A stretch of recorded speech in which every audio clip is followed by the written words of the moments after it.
ogledalce moje. Kako li nam se sudbine kroje? Pokaži nam sve priče koje pred nama stoje. Ovo je moj podli svet, podli svet.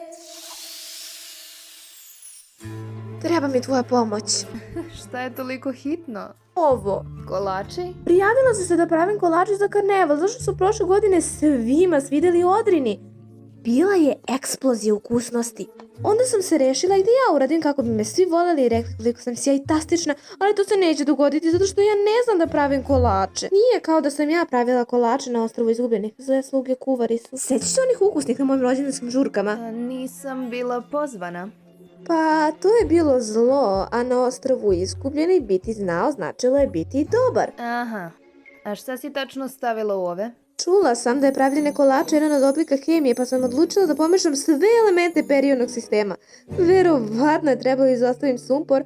Moraš da mi pomogneš, iskoristi magiju. Nema šanse. Pokušavam da budem dobra, sećaš se? Magija koja čini dobro je automatski dobra.